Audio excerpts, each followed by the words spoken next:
I stood soaked in pouring rain on a deserted country road 12 miles from home, watching my father's taillights disappear into the storm.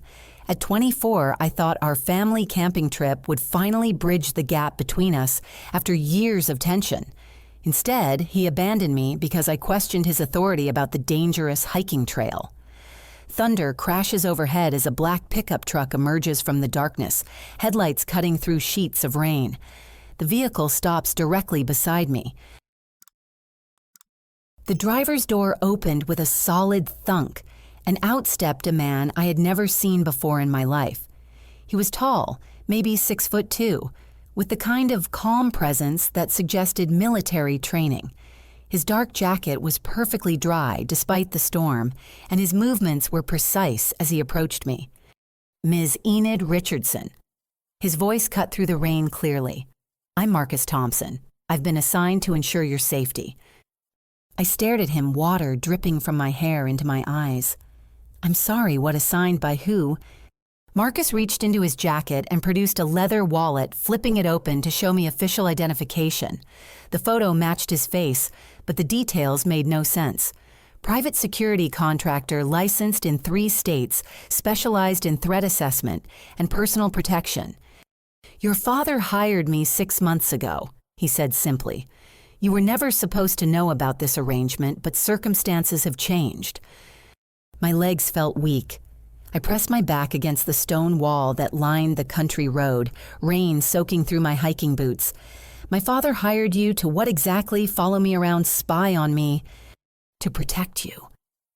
Marcus stepped closer, his eyes scanning the empty road behind us. "There have been credible threats against your family. Your father felt it was necessary to ensure your safety without alarming you." The pieces started falling together in my mind like puzzle fragments, finally finding their correct positions. The man I had noticed at the coffee shop near my apartment 3 times last week. The same sedan that seemed to be behind me when I drove to work on Tuesday and Thursday. The feeling of being watched when I went grocery shopping on Sunday evenings. "You've been following me for 6 months." The anger in my voice surprised even me. "Maintaining surveillance, yes, but only when you were in potentially vulnerable situations.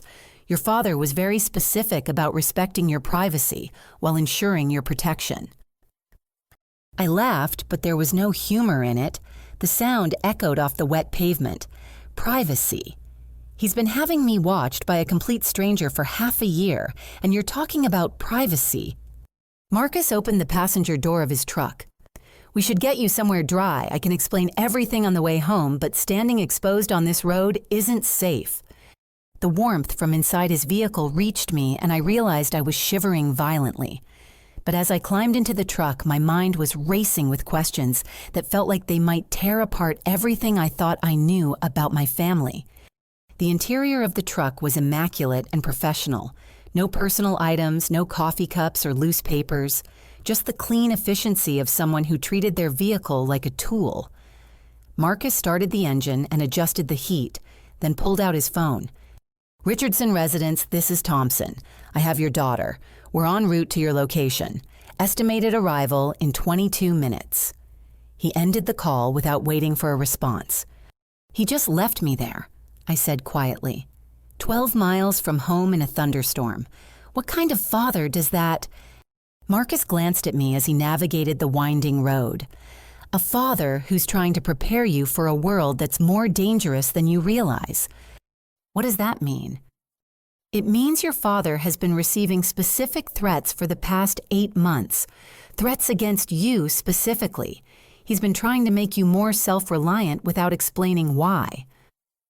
The windshield wipers beat a steady rhythm as we drove through the storm. I watched the familiar landscape pass by, but everything looked different now. The small farmhouse where Mrs. Peterson lived alone. The intersection where I had learned to drive 6 years ago. The bridge over Miller Creek where my family used to have picnics when I was a child. All of it suddenly felt like a stage set that had been concealing something darker underneath. "What kind of threats?" I asked. Marcus was quiet for a long moment. "The kind that require professional intervention." When we pulled into the driveway of my childhood home, every light in the house was on. Through the living room window, I could see my father pacing back and forth. My mother sat in her favorite armchair, her hands folded tightly in her lap. "Enid," Marcus said as I reached for the door handle, "your father loves you. Everything he's done has been to protect you. Try to remember that when you hear what he has to tell you." My father met me at the front door before I could even ring the bell. His face was a mixture of relief and apprehension, and for the first time in years, he looked older than his 52 years. "Enid, thank God you're safe. Come inside, we need to talk." "Yes, we certainly do." I stepped past him into the familiar warmth of our family home, but nothing felt familiar anymore. The living room, where we had opened Christmas presents for 24 years, suddenly felt like foreign territory. My mother rose from her chair, her eyes red-rimmed. "Sweetheart, please sit down.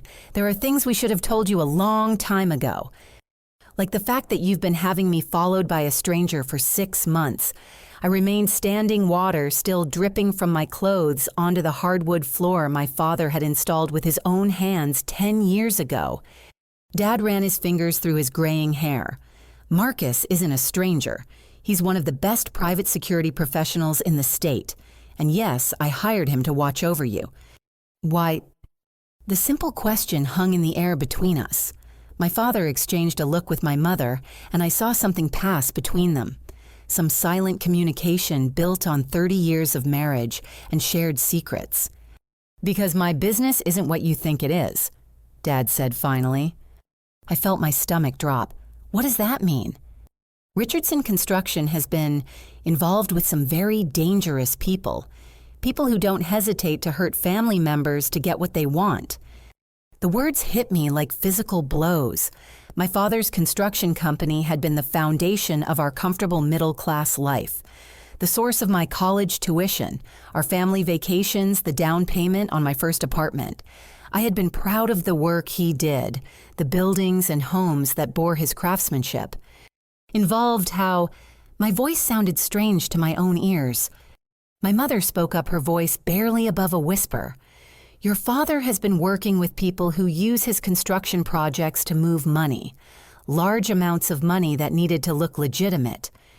"Money laundering," I said the words flatly. "You're talking about money laundering." Dad nodded slowly. "I never wanted you to know. I thought I could keep that world separate from our family. But 8 months ago, some of my business partners started making threats.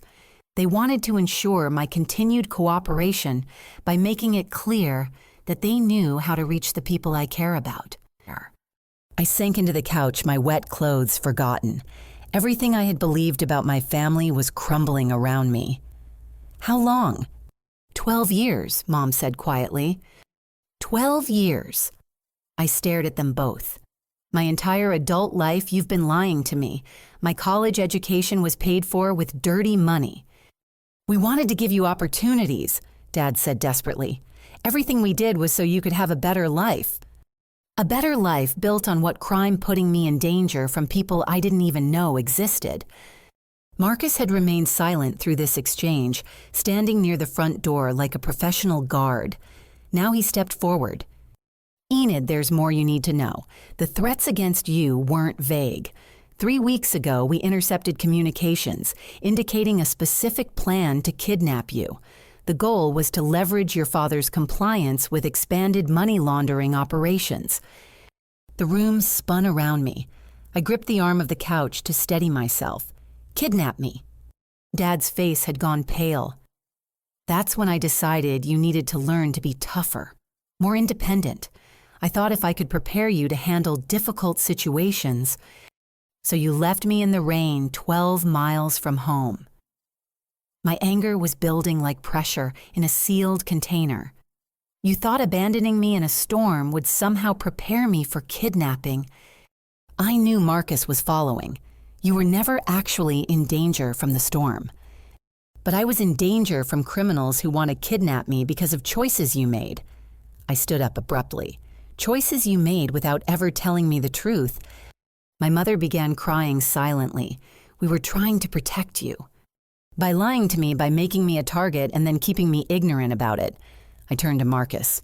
"Show me the threats." Marcus looked to my father, who nodded reluctantly. From his jacket pocket, Marcus produced a folder containing several photographs and printed emails. The photos showed me leaving my apartment, walking to my car, sitting in the coffee shop where I graded papers on weekend mornings. Someone had been watching me, documenting my routines, my habits, my vulnerabilities. The emails were worse. Clinical discussions of timing, logistics, and methods. My life reduced to an operational plan by people I had never met.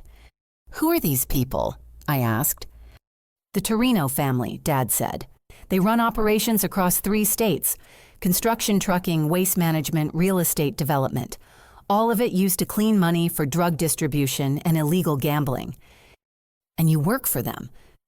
"I work with them. There's a difference." "No," I said quietly. "There really isn't."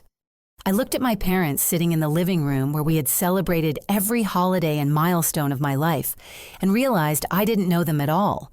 The people who had raised me, who had tucked me in at night and cheered at my high school graduation, were strangers. "I need some air," I said, heading toward the back door. "Enid, you can't leave," Marcus said firmly. "Not alone. Not tonight." "Then come with me, but I can't stay in this room right now." We stepped out onto the covered back porch where the sound of rain on the roof created a steady drumbeat. The familiar backyard of my childhood stretched out into darkness, but even this felt different now. Had someone been watching me here too? Had my private moments in my family's home been observed and cataloged? "How much danger am I actually in?" I asked Marcus. "Significant danger. The Torino family doesn't make empty threats. When they decide to move against someone, they follow through. And my father knew this when he left me on that road tonight. Your father is desperate. He's trying to balance protecting you with maintaining his relationship with very dangerous people. It's not a sustainable situation." I leaned against the porch railing, feeling the weight of everything I had learned. "What happens now? That depends on what you decide to do with this information." "What do you mean?" Marcus was quiet for a moment. "There are options, but they all require you to make some very difficult choices about your family and your future." Through the back door, I could hear my parents talking in low, urgent voices. 24 years of family dinners and birthday parties and ordinary moments, and underneath it all had been this hidden world of crime and danger. I felt betrayed not just by the lies, but by my own naivety, in never questioning how we could afford the life we lived. "Marcus," I said, "I need to ask you something, and I need you to tell me the truth." "Of course. Are you the only one who's been protecting me, or are there others?" His hesitation told me everything I needed to know. "There are others," he said finally. "This isn't a one-person operation. How many people know about my family's situation?" "More than you might think, but fewer than you might fear." I looked back toward the house where my parents waited for me to return and somehow accept the new reality they had finally revealed. But I was beginning to understand that acceptance might not be the only option available to me. We returned to the living room where my parents sat in tense silence. Mom had stopped crying, but her hands shook as she reached for her coffee cup. Dad stood by the window, periodically pushing aside the curtain to look out at the rain-soaked street. "We need to discuss immediate safety measures," Marcus said as we sat down. "The situation has become more urgent in the past 48 hours. "What do you mean, more urgent?" I asked. Dad turned from the window. "There was an incident at the construction office yesterday. Someone broke in and went through my files. They didn't take anything, but they left a message." "What kind of message?" Mom pulled a folded piece of paper from her purse with trembling fingers. The message was typed in block letters. "Cooperation expires Sunday. Ensure compliance or face consequences." "Tomorrow is Sunday," I said. "Yes," Marcus said grimly. Before anyone could respond further, the sound of car doors slamming in our driveway cut through the drumming of rain on the roof. Marcus was on his feet instantly, his hand moving to something concealed beneath his jacket. "Everyone stay exactly where you are," he said quietly. Through the living room window, I could see the silhouettes of 3 men walking toward our front door. They moved with purpose, not hurrying but not hesitating either. One of them carried something in his right hand. Marcus spoke into a small radio. "This is Thompson. We have multiple hostiles approaching the primary location. Need immediate backup." The doorbell rang. "Mr. Richardson," a voice called from outside. "We need to have a conversation." Dad's face had gone completely white. "Those are Vincent Torino's people." "Who's Vincent Torino?" I whispered. "The person your father owes a very large debt," Marcus said, moving to a position where he could see both the front door and the side window, "and the person who's been making threats against you." The doorbell rang again, followed by heavy knocking. "We know you're home, Richardson. Make this easy on everyone." Marcus turned to my parents. "Is there another way out of this house?" "The basement door leads to the backyard," Mom said. "Enid, you're going to go down to the basement right now. Stay away from windows and don't come upstairs no matter what you hear." "I'm not leaving my parents." "You're not helping them by getting captured." His voice was firm but not unkind. "This is what I was hired to prevent." The knocking on the front door became more insistent. One of the men outside was testing the door handle. "Dad," I said urgently, "what do they want?" "They want me to expand the money laundering operation. Use Richardson Construction for bigger projects, more money, more risk. I've been trying to find a way to refuse without—" His sentence was cut off by the sound of splintering wood. The front door had given way. "Everyone down," Marcus shouted. 3 men entered our living room like they owned it. The first was tall and thin with graying hair and cold eyes. The second was younger, maybe 30, with thick arms and scarred knuckles. The third looked like he had been a football player 20 years ago and had kept the bulk but lost the conditioning. "Mr. Richardson," the thin man said pleasantly. "I'm Vincent Torino. We've spoken on the phone." "Mr. Torino," Dad said, trying to keep his voice steady. "You didn't need to break my door." "Oh, but I think I did. You see, we've reached the point where phone conversations aren't sufficient." Vincent looked around our living room, his gaze taking in family photos, my mother's collection of ceramic birds, the Afghan my grandmother had knitted, draped over the back of the couch. Nice home. Very domestic. His eyes settled on me, and this must be Enid. I felt Marcus tense beside me, ready to move, but we were outnumbered, and they had gotten inside our house. Whatever advantage we might have had was gone. "Leave her out of this," Dad said. "I'm afraid that's not possible anymore." Vincent stepped closer to me. "You see, Enid, your father has been very resistant to expanding our business relationship. He seems to think he can dictate terms to us, but we've found that family considerations often help clarify these situations." "What do you want?" I asked. "I want your father to understand that his cooperation isn't optional, and I want you to understand what happens to families who don't cooperate." The younger man with scarred knuckles moved to stand behind my mother's chair. The former football player positioned himself near the hallway, blocking our escape route. "Here's what's going to happen," Vincent continued. "Enid is going to come with us tonight. She's going to be our guest for a few days while your father considers our proposal. If he agrees to expand our operations, she'll be returned safely. If he doesn't—" "No," Dad said firmly. "I won't let you take her." "You won't let us?" Vincent laughed. "Mr. Richardson, I don't think you understand your position here." That's when Marcus made his move. I had never seen violence like that in real life.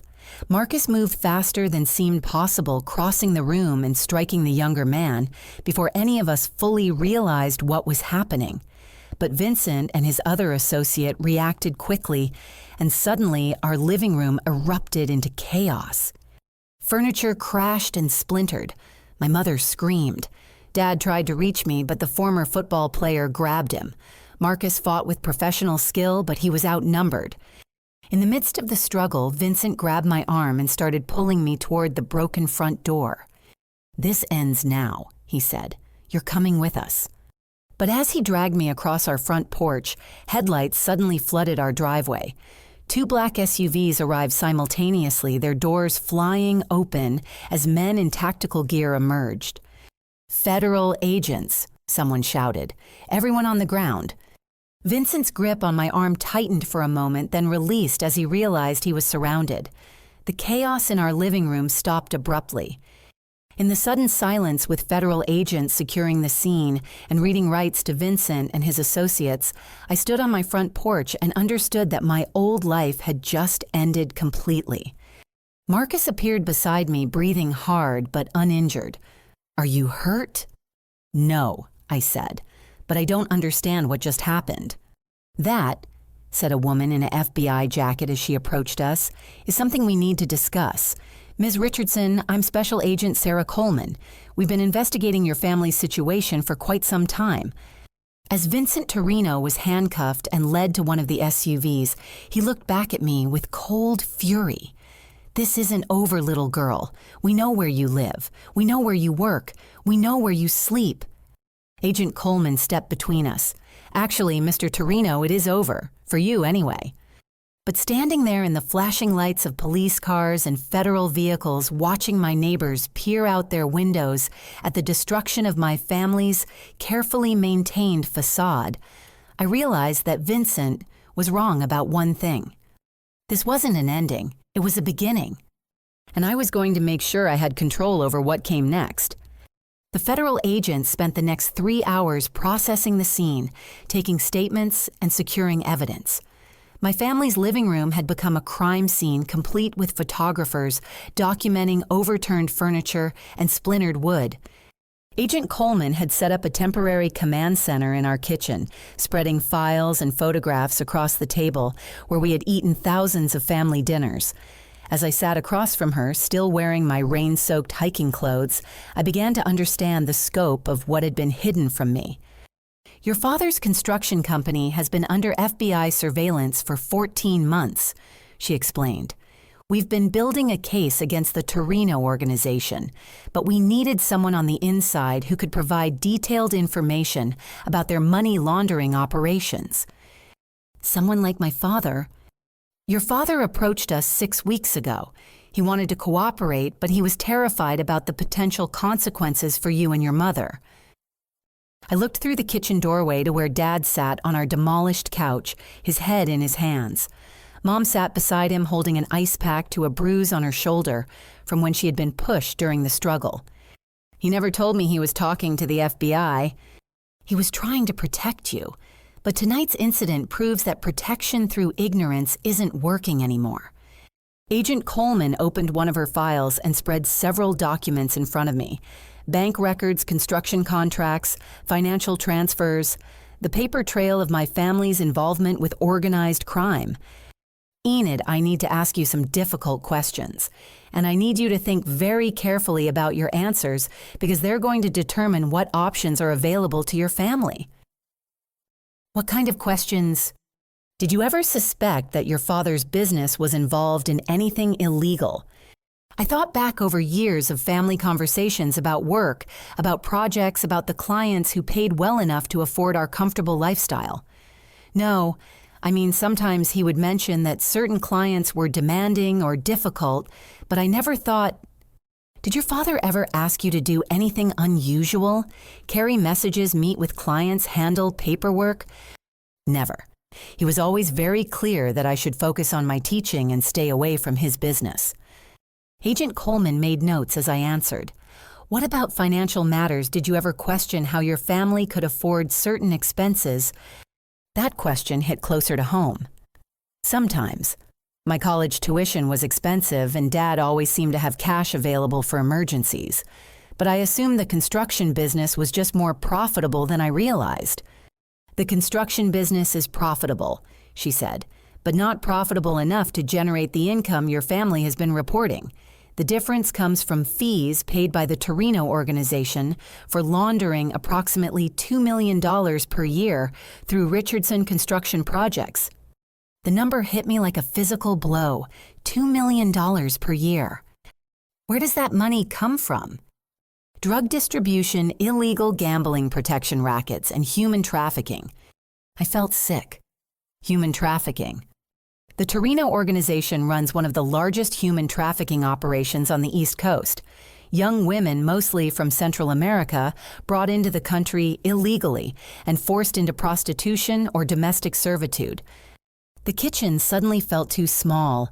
I stood up and walked to the sink, gripping the counter edge as waves of nausea washed over me.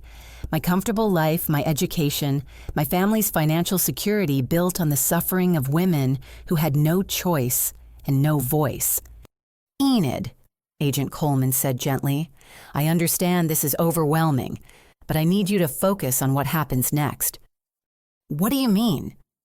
"Your father has been providing us with information, but it's not enough to bring down the entire organization.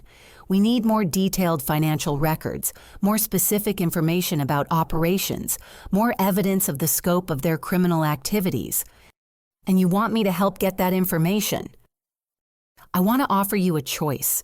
You can enter witness protection with your family, new identities, new location federal protection for the rest of your lives. You'll be safe, but you'll lose everything you've built here. Or you can help us finish building this case. It would be dangerous, but it would also give you the opportunity to make sure the people who have been threatening you face real consequences." I turned back to face her. "What would helping you involve?" "Your father has access to financial records and communication logs that we need, but the Torino organization will be watching him very carefully now. You, on the other hand, are someone they want to control, not eliminate. That gives you certain advantages." "You want me to be bait?" "I want to give you the chance to take control of this situation instead of being a victim of it." Through the kitchen window, I could see Marcus standing in our backyard talking quietly into his phone. He caught my eye through the glass and nodded slightly. Even now, even with FBI agents surrounding the house, he was still watching over me. "Agent Coleman," I said, "I need to know something. Is Marcus really a private security contractor?" She smiled slightly. "Marcus Thompson is one of our best undercover agents. He's been feeding us information about threats against your family while simultaneously protecting you. Your father hired him legitimately, but Marcus reported the arrangement to us, and we've been using it as cover for our investigation. So he's been lying to me too. He's been doing his job, which for the past 6 months has been keeping you alive." I sat back down at the kitchen table and looked at the files spread in front of me. Evidence of my family's crimes, but also evidence of the crimes committed against other families. Women who had been trafficked, businesses that had been threatened, communities that had been poisoned by the Torino organization's operations. "If I help you," I said, "what are the chances that we can actually stop them? With the right evidence, we can dismantle their entire operation, arrest everyone from Vincent Torino down to the street-level dealers and enforcers, shut down the trafficking routes, close the money laundering networks, and put dozens of criminals in federal prison for decades." I thought about Vincent's cold eyes and his promise that this wasn't over, about other families living in fear because they had become entangled with these people, about young women being held against their will to generate the money that had paid for my comfortable life. What would I need to do? Agent Coleman opened another file. "We've been working on this for over a year. We have a plan, but it requires someone the Torinos trust to get close enough to gather the final pieces of evidence we need." "They don't trust me. They just threatened to kidnap me." "No, but they want to control your father through you. And that desire for control creates opportunities." She showed me a series of photographs, interior shots of what appeared to be office buildings, warehouses, and residential properties. "These are Torino-controlled locations where we believe they keep financial records and conduct high-level meetings. We need someone inside these locations with recording equipment." "You want me to spy on them?" "I want to give you the chance to gather evidence that will put them in prison for the rest of their lives." I looked toward the living room where my parents sat amid the wreckage of our family's secret life. Then I looked back at Agent Coleman, who was offering me the opportunity to transform from victim to active participant in seeking justice. How long would this take? If you're willing to do this, we could have enough evidence to make arrests within 2 weeks. 2 weeks to gather the evidence that would end the Torino organization's hold over my family. 2 weeks to make sure other families wouldn't go through what we had experienced tonight. Agent Coleman, I said, tell me exactly what you need me to do. The plan Agent Coleman outlined was both simple and terrifying. The Torino organization would expect my father to be more cooperative after tonight's demonstration of their power. They would also expect our family to be frightened and compliant. What they wouldn't expect was for me to walk directly into their world carrying federal recording equipment. The key, Agent Coleman explained as we sat in a rented office space downtown the next morning, is that you're going to approach Vincent Torino yourself. You're going to tell him you want to make a deal. Marcus sat beside me, no longer pretending to be merely a private security contractor. In daylight, away from the chaos of the previous night, I could see the federal agent underneath the cover identity. His posture, his way of assessing the room, his professional attention to details that a private contractor might miss. What kind of deal? I asked. You're going to offer to work for them. Tell Vincent that you've realized your father is never going to cooperate fully, but you understand the reality of your situation. You want to protect your family, and you're willing to be their guarantee of your father's continued compliance. They'll never believe that. They'll believe it because it's exactly what they want to hear. Vincent Torino thinks he can control people through fear and leverage. If you present yourself as someone who's been sufficiently intimidated, someone who's thinking strategically about survival, he'll see you as a useful asset. Agent Coleman handed me a small device that looked like a pen. This records everything within a 15-foot radius. High-quality audio and video, completely undetectable unless they specifically search you for recording equipment. And if they do search me, then we abort the operation and move your family into immediate witness protection. Marcus leaned forward. Enid, I want you to understand something. This is voluntary. You don't have to do this. There are other ways to build this case. They'll just take longer. How much longer? Maybe years, Agent Coleman admitted. The Torino organization is careful. They've survived this long by being paranoid and methodical. Your father's cooperation has given us a start, but we need more to ensure convictions. I thought about the photographs I had seen the night before. Young women who looked not much younger than my students trapped in situations they couldn't escape. Families like mine who had been drawn into criminal operations through a combination of greed and fear. What exactly am I supposed to offer them? Intelligence about your father's relationship with us. You're going to tell Vincent that you know your father has been talking to federal agents and you want to help them manage that situation. You want me to pretend to betray my own father? We want you to give them information we've prepared specifically for this purpose.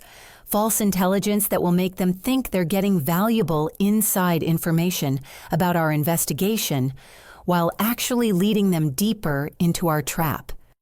Agent Coleman opened a laptop and showed me a series of documents. These are fake FBI reports that we're going to let Vincent discover through you. They contain deliberate errors and misdirection that will cause the Torino organization to make mistakes we can exploit. The scope of the operation was beginning to dawn on me. This wasn't just about gathering evidence. The FBI was using our situation to orchestrate the destruction of an entire criminal network. How many people are going to be arrested? If this works the way we plan, approximately 60 people across 4 states. Vincent Torino, his entire leadership structure, most of their street-level operators, and several corrupted officials who have been taking bribes. And if it doesn't work, Marcus answered that question. If it doesn't work, the Torino organization will realize they're under federal investigation and they'll disappear. New identities, new locations, new operations, and other families will go through what yours has experienced. I stood up and walked to the window of the office space. Below us, the city went about its normal Monday morning routine. People heading to work, students walking to classes, ordinary lives proceeding without any awareness of the criminal networks operating in their midst. When would this happen? Today, Agent Coleman said. Vincent is expecting your father to contact him this morning to discuss terms of expanded cooperation. Instead, you're going to call him. Today, the timeline felt impossibly compressed. The Torino organization moves fast when they think they have leverage. If we wait, they'll either escalate their threats or become suspicious about why your family isn't responding to last night's demonstration. Marcus handed me a cell phone. This is a secure line. We'll be monitoring every conversation and we'll have agents positioned to intervene if anything goes wrong. Where am I supposed to meet with them? Vincent owns a restaurant downtown, Torino's Kitchen. He conducts business there most weekday afternoons. It's a public location which gives us advantages for surveillance and intervention if necessary. Agent Coleman showed me photographs of the restaurant's interior and exterior. You'll sit at the bar area, order lunch, act nervous, but determined. When Vincent approaches you, which he will, you'll tell him you need to discuss your family's situation privately. The plan felt simultaneously well thought out and completely insane. In 6 hours, I would be sitting across from the man who had threatened to kidnap me, pretending to betray my father while carrying federal recording equipment. What if he doesn't believe me? Then you leave immediately and we move to Plan B. What's Plan B? Witness protection, Marcus said simply. I looked at both of them, these federal agents who were asking me to risk everything for the chance to bring down a criminal organization. Then I thought about my parents sitting at home amid the wreckage of our family's secret life, waiting to learn whether their daughter was brave enough or foolish enough to walk into the lion's den. Agent Coleman, I said, I need to ask you something honestly. Do you think this plan will work?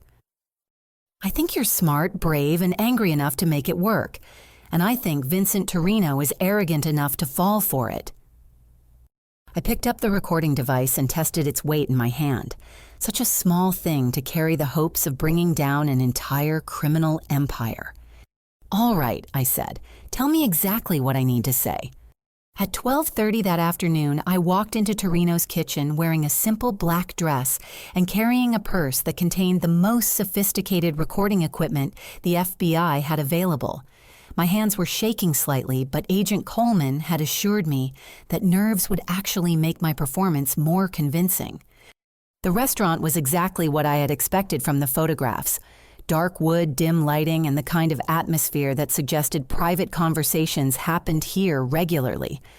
I took a seat at the bar and ordered a salad I had no intention of eating. Vincent Torino appeared within 10 minutes as predicted. He sat down beside me without invitation, signaling the bartender to bring him an espresso.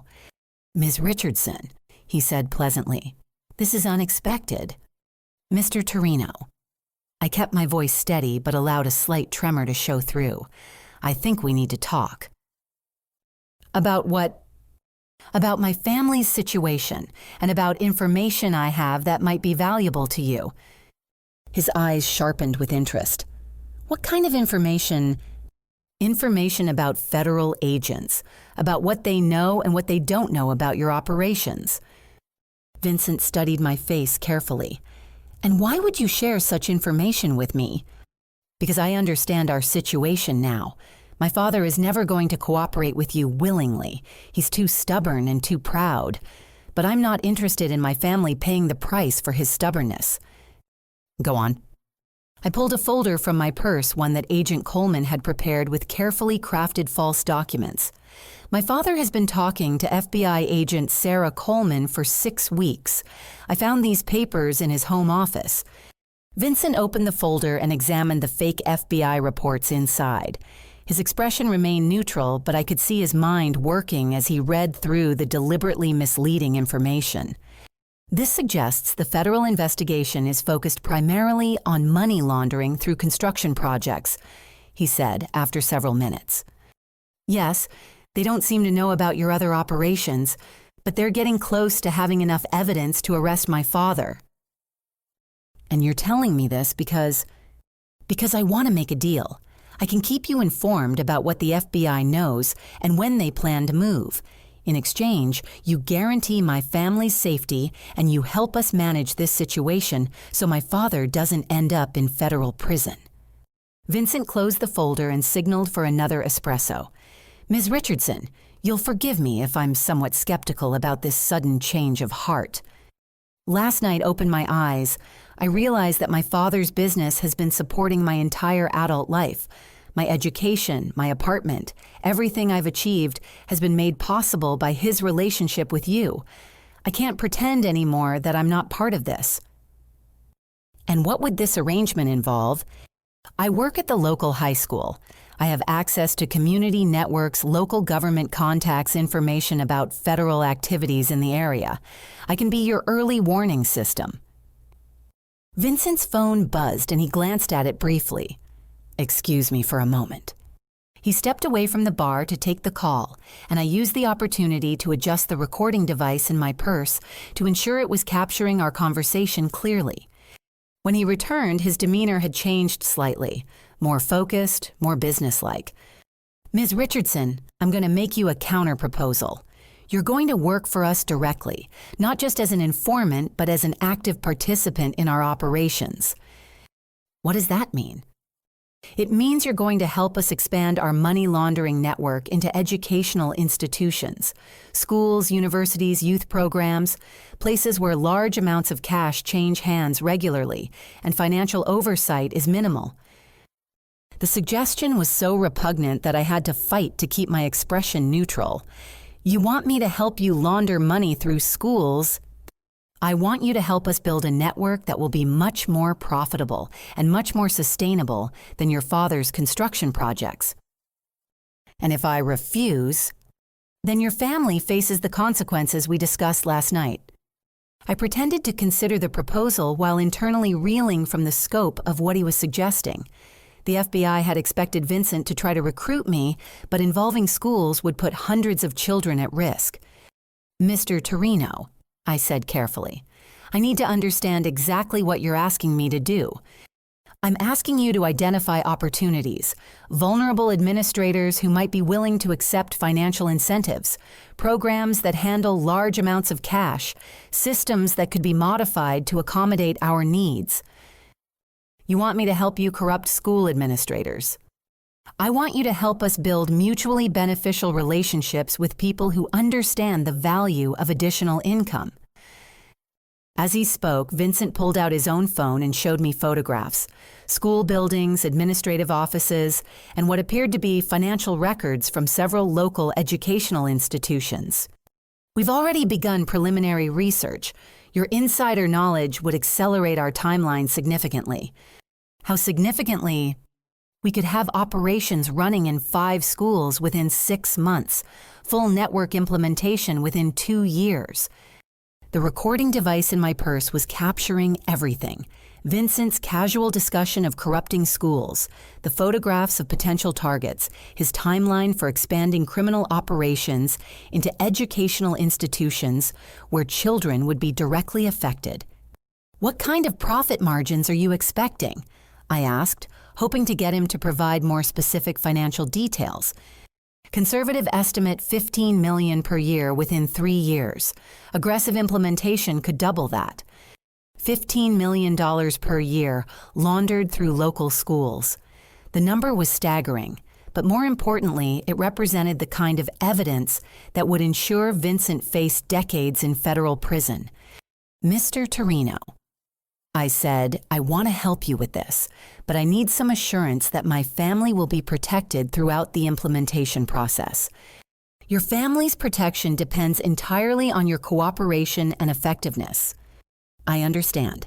When would you need me to start? Immediately. We have a meeting scheduled for Thursday evening with several potential partners. You'll attend and provide assessments of each candidate's suitability for our purposes. Who are these potential partners? Vincent showed me a list of names: 3 school administrators, 2 municipal officials, and 1 county commissioner, all people I knew professionally or personally, all people who had no idea they were being targeted by organized crime. I know most of these people, I said. Excellent. That will make your assessments much more valuable. My phone buzzed with a text message from Marcus. 5 minutes, prepare to leave. Mr. Torino, I said, I appreciate this opportunity. I'll do whatever is necessary to protect my family and support your operations. I'm glad to hear that, Ms. Richardson, because the consequences of disappointing us would be very severe indeed. As I gathered my purse and prepared to leave, Vincent handed me a business card with an address written on the back. Thursday evening, 7 o'clock. Don't be late. I walked out of Torino's kitchen with enough recorded evidence to bring down not just Vincent Torino, but an entire criminal network that was planning to corrupt the school system where I worked. 2 blocks away, Marcus was waiting in an unmarked vehicle. "How did it go?" he asked as I got into the passenger seat.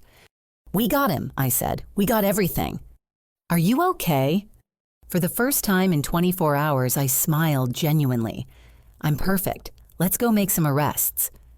2 years later, I stood at the podium in the federal courthouse, where Vincent Torino and 37 members of his organization had been sentenced to a combined 423 years in prison. I was addressing a conference of law enforcement officials and prosecutors from across the region, sharing what I had learned about organized crime's attempts to infiltrate educational institutions.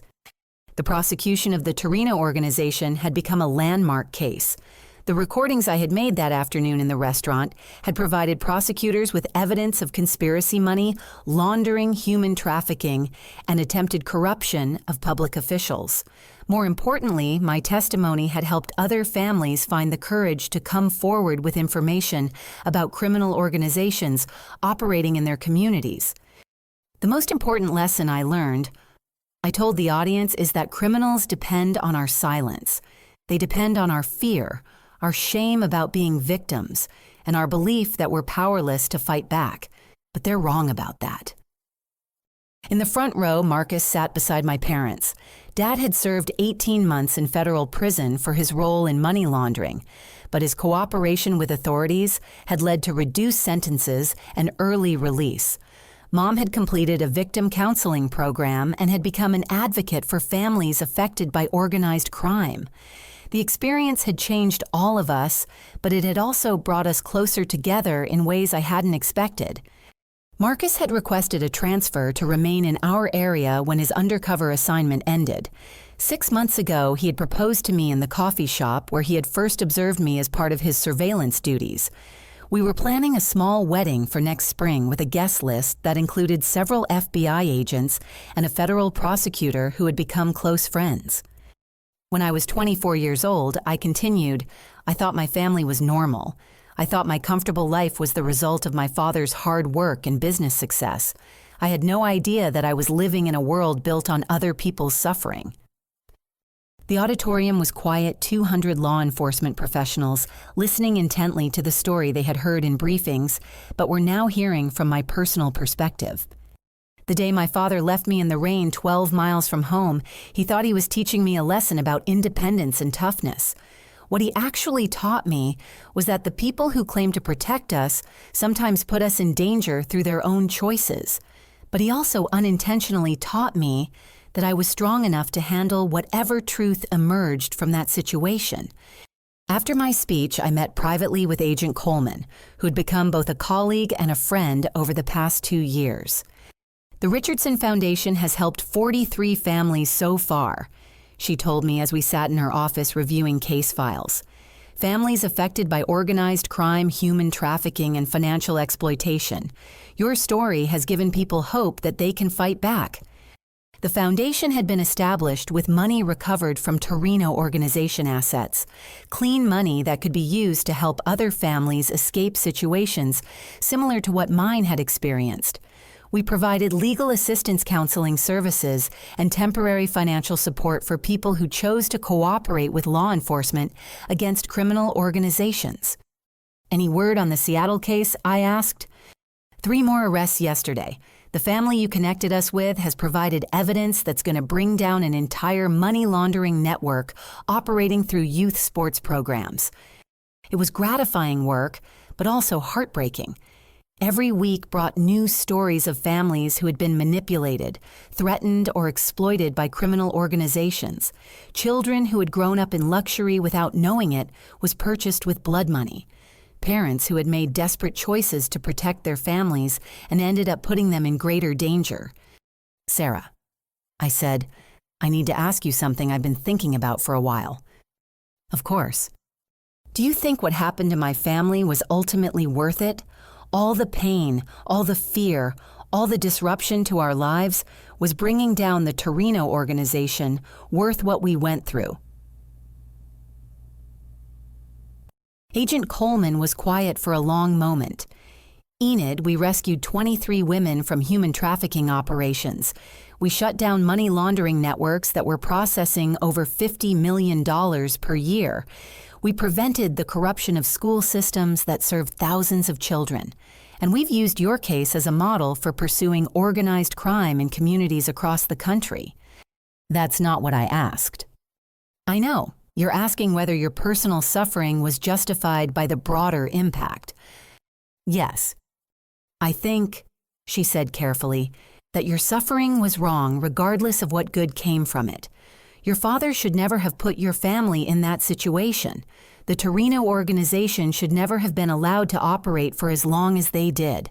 The system should have protected you better. But you took a terrible situation and used it to protect other people. You could have chosen witness protection and disappeared. Instead, you chose to fight back. That choice has saved other families from experiencing what yours went through. As I drove home that evening, I thought about the choices that had led me to this point. My father's decision to get involved with criminal money laundering, Vincent Torino's decision to threaten my family, my decision to walk into that restaurant carrying federal recording equipment. But I also thought about the choices that were still ahead. My upcoming marriage to Marcus, my work with the foundation, the possibility of expanding our assistance programs to help more families, the opportunity to train other law enforcement agencies in recognizing and responding to organized crime infiltration of communities. When I arrived home, I found a letter waiting for me from the state's Department of Education. They were inviting me to serve on a task force developing protocols for identifying and preventing criminal infiltration of school systems. The work would involve traveling to districts across the state, training administrators and teachers to recognize warning signs and report suspicious activities. Marcus was in the kitchen preparing dinner when I showed him the letter. "Are you interested?" he asked. "Very interested. It would mean being away from home more often, but it would also mean reaching more people with information that could protect them." "Then you should do it." I looked at this man who had entered my life as a lie and become the most honest person I knew, who had been hired to protect me and had ended up giving me the tools to protect myself and others.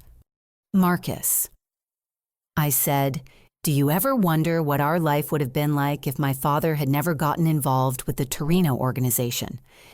"Never," he said simply. "Never, not even curious. If your father hadn't gotten involved with criminals, I never would have met you.